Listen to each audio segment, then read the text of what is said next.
capítulo 2 da carta de Paulo aos Colossenses. Porque eu, Paulo, quero que vocês saibam o quão grande é o combate e a luta que eu, Paulo, tenho enfrentado por vocês, de Colossos, e por todos aqueles também que estão em Laodiceia.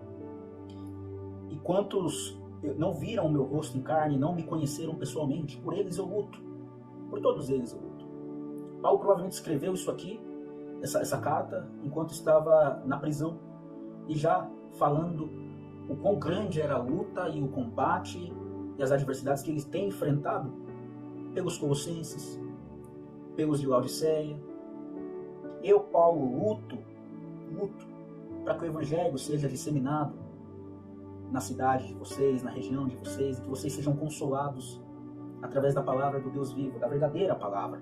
Não é por regrinhas, por imposição moral ou ética, mas pela verdadeira palavra, o ensinamento de Jesus. E que vocês fiquem unidos em amor, porque esse é o DNA do Deus vivo, o amor. E enriquecidos em toda a plenitude da inteligência, para conhecimento do mistério de Deus, Cristo.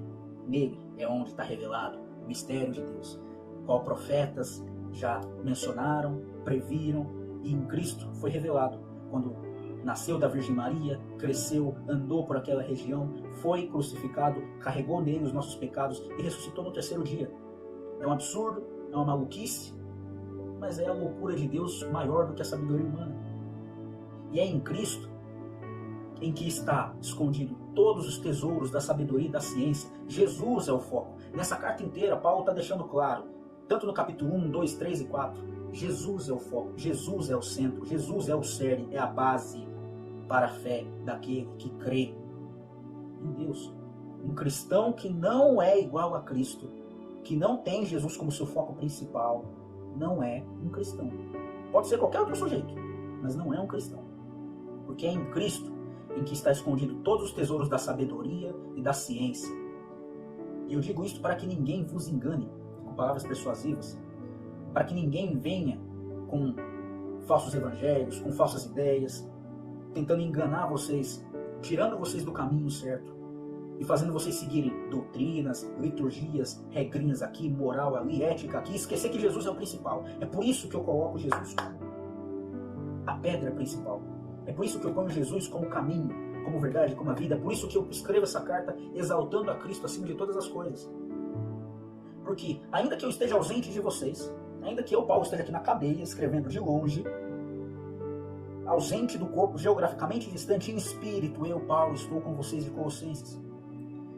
Nesse espírito do Evangelho, eu estou junto de vocês, regozijando-me, alegrando-me, e vendo a vossa ordem e a firmeza da vossa fé em Cristo, porque, como eu disse, os colossenses, eles se tornaram terras boas, onde a semente do Evangelho foi plantada neles. Essa semente germinou e criou uma gigantesca árvore que está dando fruto. E Paulo diz, mesmo estando longe, eu me alegro do que o Evangelho está fazendo em vocês, da firmeza, da fé que vocês criaram, regaram e deixaram florescer em Cristo. Como, pois, vocês receberam o Senhor Jesus Cristo, assim como vocês receberam esse Evangelho de Jesus Cristo, também andai nele, andai nesse caminho.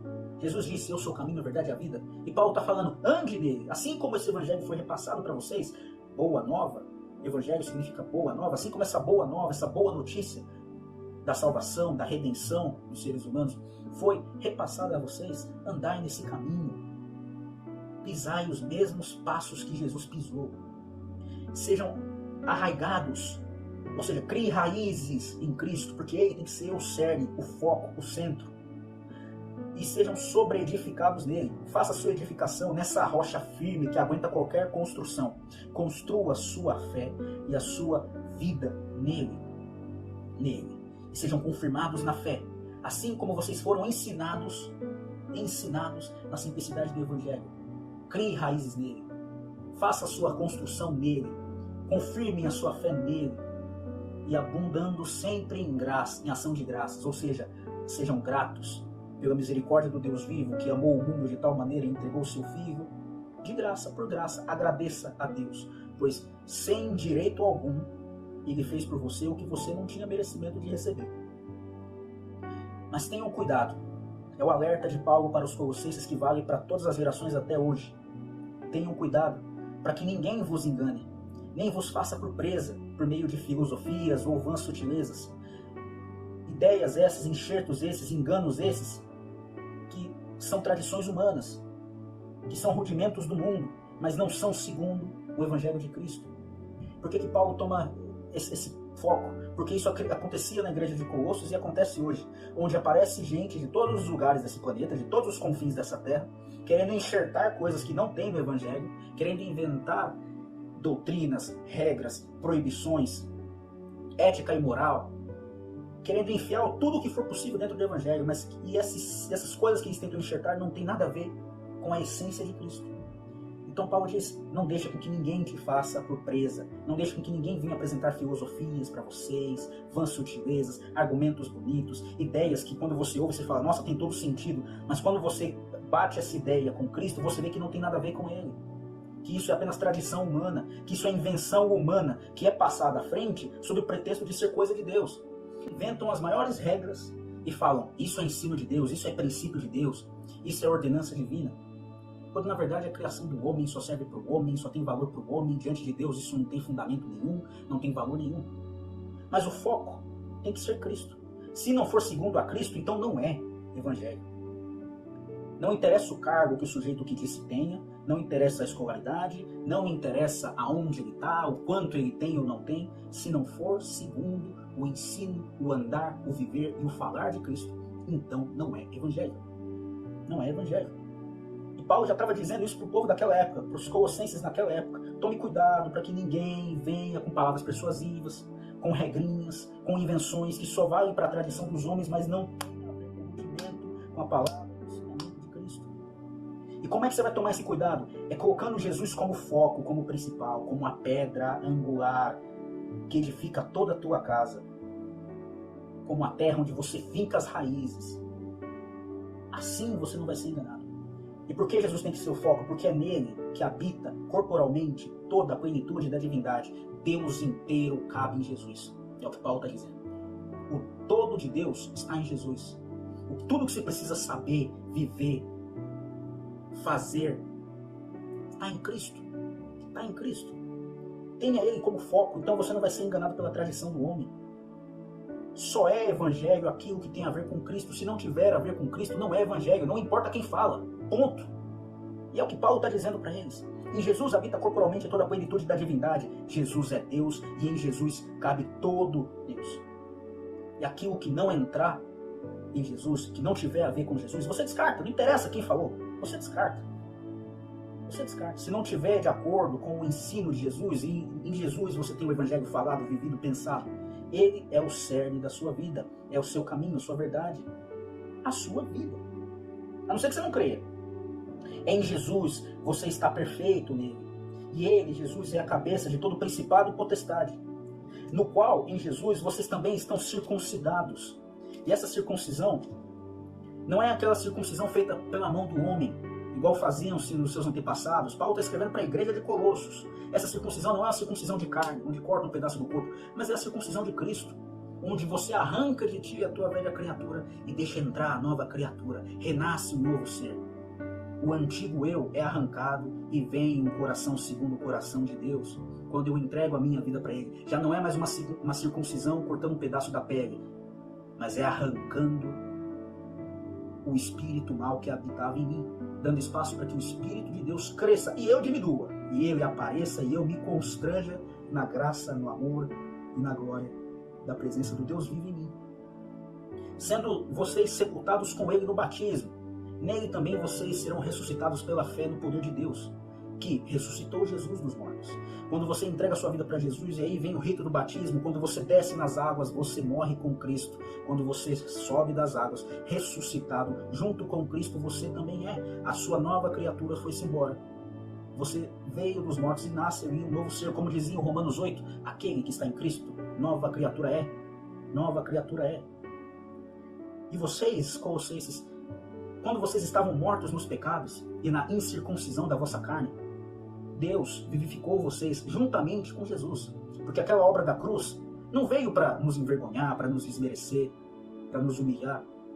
Veio para fazer algo em nós que a gente não conseguia fazer.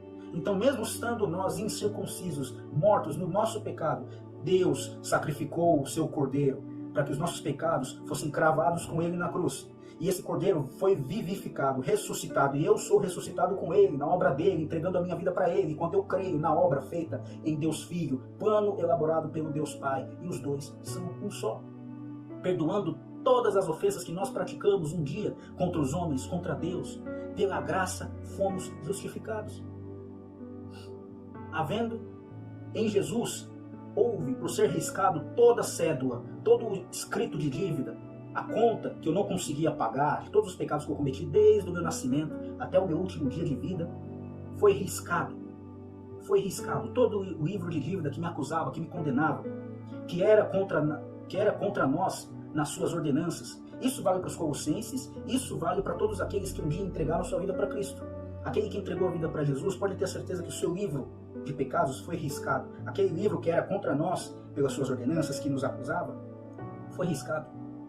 A qual de alguma maneira era contrária a nós, essas ordenanças. Esse livro, esta cédula. Mas Deus tirou de nós, tirou do meio de nós e cravou na cruz. O livro que me acusava foi riscado e foi cravado na cruz, onde Deus pagou a conta que os homens não conseguiam pagar. Deus pagou uma dívida que eu e você a gente não conseguia pagar.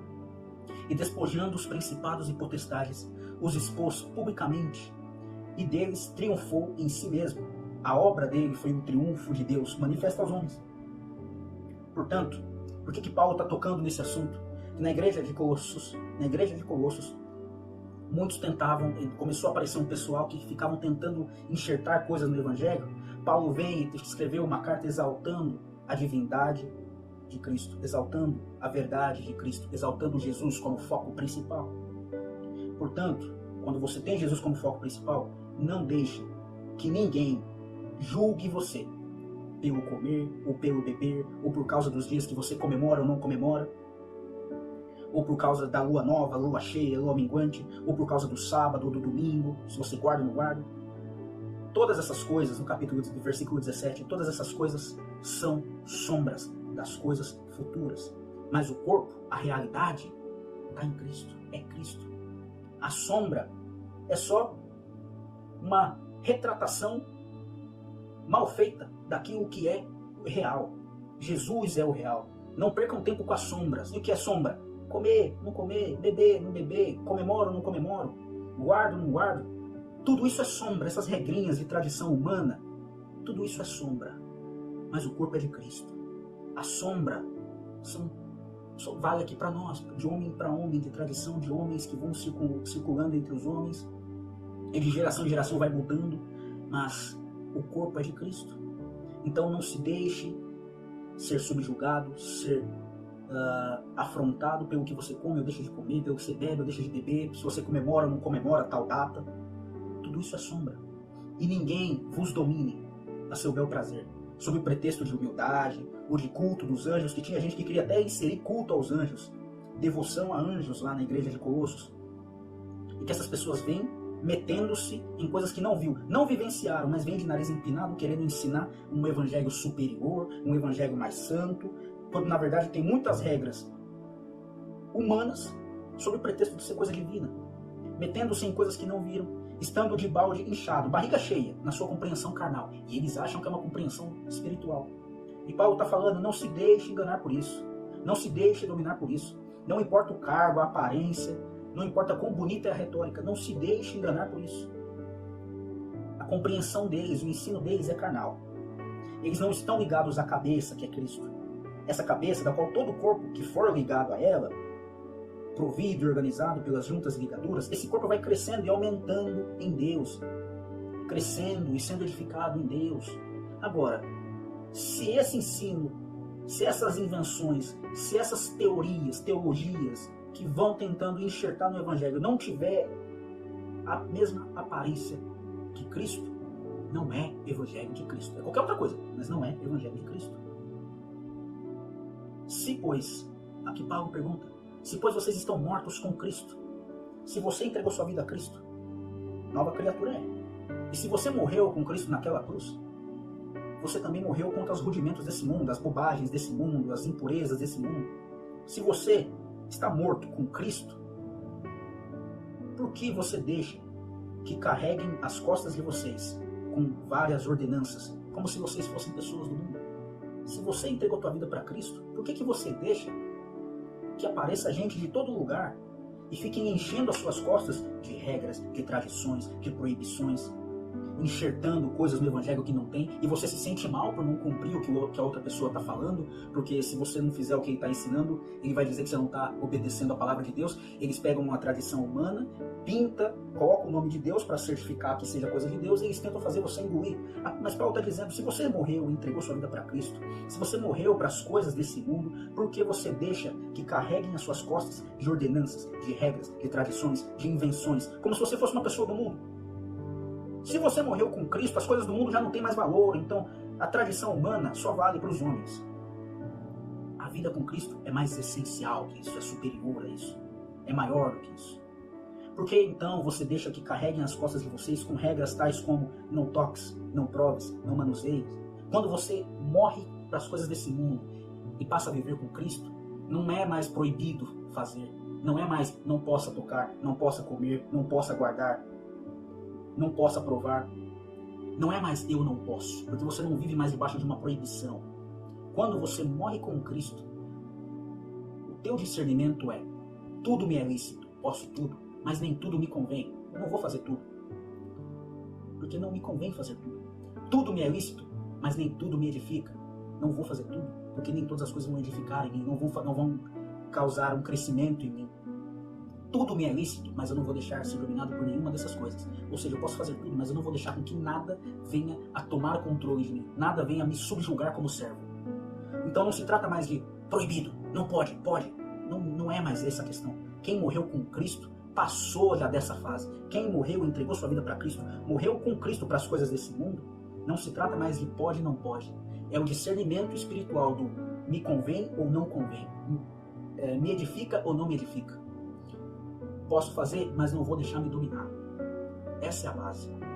E eu deixo de fazer algo não por uma proibição, mas por amor. Por o amor daquele que habita em mim. Todas essas coisas, Paulo deixa bem claro, todas essas coisas de não toque, não prove, não manuseie, guarda esse sábado, não guarda, guarda domingo, come isso, não pode comer isso, bebe isso, não pode beber isso. E Paulo está falando porque começaram a enxertar esse tipo de regra na igreja de Colossos. E Paulo diz no versículo 22, todas essas coisas perecem pelo uso. A tradição do homem, as regrinhas do homem perecem, elas acabam, elas finalizam pelo uso. Porque conforme a geração vai passando, o que era proibido antes passa a ser permitido, e o que era permitido passa a ser proibido. E vai mudando de cultura, de geração. Todas essas coisas perecem, acabam pelo uso, pelo tempo. Segundo os preceitos e doutrinas dos homens, que só tem valor para os homens, não tem nada a ver com coisa de Deus. Todas essas coisas perecem pelo uso, segundo os preceitos e doutrinas dos homens. E todos esses ensinos, essas doutrinas que eles pegam, pintam o nome de Deus e querem fazer você engolir sob o pretexto de ser mandamento divino, todas essas coisas, na verdade, até têm uma aparência de sabedoria e de devoção voluntária. Nossa, olha só como ele é de Deus, porque ele segue essas regrinhas, porque ele segue essa liturgia, essa doutrina criada pelo homem, como ele é um cara santo, um homem de Deus. Todas essas coisas têm aparência de sabedoria, aparência de devoção voluntária, aparência de humildade, aparência de disciplina do corpo, mas não tem valor algum, senão para a satisfação da carne. Toda doutrina e tradição criada pelos homens, sob o pretexto que eles acham ser ensino do Deus vivo, tudo isso só tem aparência, é só sombra, mas não é a realidade do corpo de Cristo. Tudo isso tem valor de homem para homem, mas não tem valor nenhum diante do Pai. Não são de valor algum, senão para a satisfação da carne. Senão para a satisfação da carne. Mas aquele que está em Cristo, nova criatura é. Em Cristo habita corporalmente toda a plenitude da divindade. O que Deus quer de você está em Jesus, que tem que ser o foco, o centro, o cerne, para que você não seja desviado pela tradição humana, mas olhe sempre para o alvo, que é Jesus, e vá diante dele. De modo que pode aparecer um religioso de onde quer que seja. Cristo tem que ser o seu, o meu, o nosso foco. Porque ele é o caminho, a verdade, a vida. Não há outro além dele. Existem vários prédios, vários templos, várias doutrinas, várias religiões. Jesus é o único caminho.